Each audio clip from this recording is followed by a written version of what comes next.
بھائی ہمارے اس معاشرے کے اندر ایک برائی بہت زیادہ عام ہوتی جا رہی ہے، وہ کیا کہ زنا کا عام بہت زیادہ ہے، بہت زیادہ ہے۔ یہ ہمارے گھروں کے اندر پہنچ چکا ہے، ہمارے گھروں کی، ہماری دہلیز کے اندر پہنچ چکا ہے یہ کام۔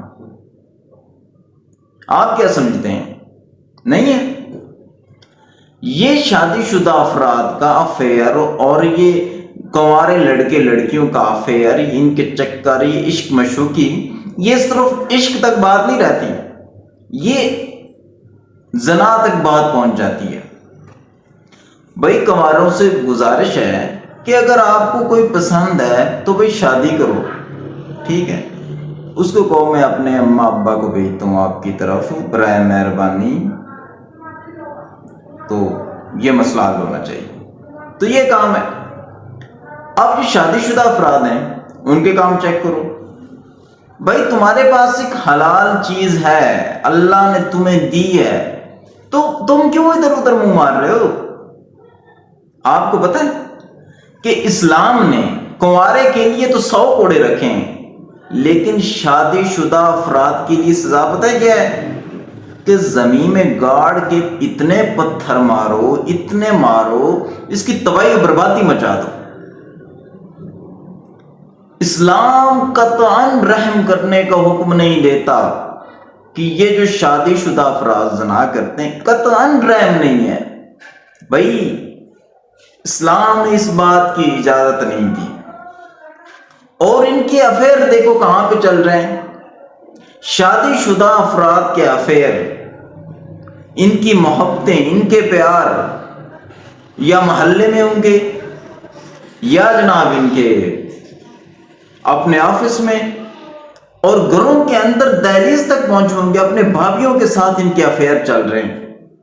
اتنی تباہی اور بربادی ہو چکی ہے۔ تو یہ کیا سکھانا چاہ رہے ہیں؟ کس چیز کو پروموٹ کرنا چاہ رہے ہیں؟ اپنی نسل کو کیا بتانا چاہتے ہیں؟ اور شادی شدہ افراد سے گزارش ہے کہ اب توبہ کر لو، یہ کام چھوڑ دو۔ اگر توبہ نہیں کرو گے تو بخشش نہیں ہوگی، یہ پکی ٹھکی بات ہے، بخشش نہیں ہوگی۔ بھائی توبہ کر لو، اللہ سے معافی مانگو۔ بھائی اگر آپ نے کرنی ہے، اللہ نے 2 3 4 کا آپ کو رائٹ دیا ہے، آپ کریں، مرد بن کے جیو نا، ظالم تو نہ بنو، اپنے اوپر ظلم تو نہ کرو۔ یہ کن کاموں میں آپ پڑ چکے ہو؟ الٹے سیدھے کاموں میں۔ بھائی موت کا وقت کوئی مقرر نہیں ہے، کسی وقت بھی آ سکتی ہے، تو اس لیے ان کاموں سے باز آ جاؤ۔ اور جب نبی پاک صلی اللہ علیہ وسلم معراج پر گئے تھے تو کچھ لوگ اب حرام چیز، حرام گوشت کو کھا رہے ہیں حلال کے ہوتے ہوئے۔ تو نبی پاک صلی اللہ علیہ وسلم نے جبرائیل علیہ السلام سے پوچھا کہ یہ کیا ہے؟ تو حلال کو ہوتے ہوئے حرام کو کھا رہے ہیں۔ ان کا یہ وہ لوگ ہیں جو اپنی بیویوں کے ہوتے ہوئے، حلال کے ہوتے ہوئے یہ زنا کرتے تھے، حرام کی طرف جاتے تھے۔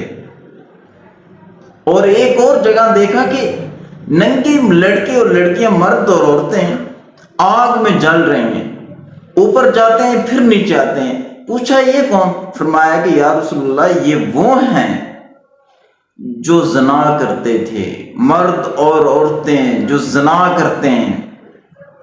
ظلم و اتنی آگ، تباہی، اپنے آپ کو کیوں تباہ کرنا چاہتے ہو آپ؟ بھائی توبہ کر لو، ابھی وقت ہے۔ اگر زیادہ مسئلہ ہے، پیسہ ہے، 2 شادیاں کر لو، 2 کر لو، 3 کرو، 4 کرو۔ بھائی ان کی بیگمات سے گزارش ہے کہ ہاتھ جوڑتا ان کے آگے کہ جن کے مرد، جن کے خامن ملوث ہیں اس کام میں، ان کی دوسری کروا دو شادی، تیسری کروا دو، چوتھی، 4 کروا دو، لیکن اس کام سے ان کو باز آ جائیں۔ اگر توبہ نہ کی پھر یہ جنت میں بھی تمہیں نہیں ملے گا، پھر بیٹھی رہو گی۔ پھر یہ نہ کہنا بتایا نہیں تھا کہ اس لیے کہ ان کی شادیاں کرواؤ، کچھ بھی نہیں ہوتا، آپ ٹینشن فری ہو جاؤ.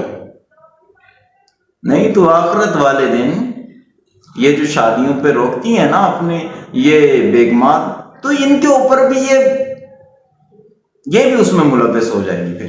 پھر دیکھتے رہنا بیٹھ کے ادھر. بھائی ان کا رائٹ ہے، جو شادی کرنا چاہتے ہیں ان کو کرنے دو، ان کو مت روکو، نہیں تو اس تباہ و بربادی کا آپ بھی سبب بن جائیں گی. اس لیے آپ سے گزارش ہے کہ ان کاموں سے اور ان برائیوں سے توبہ کریں اور اللہ میں ہدایت دیں.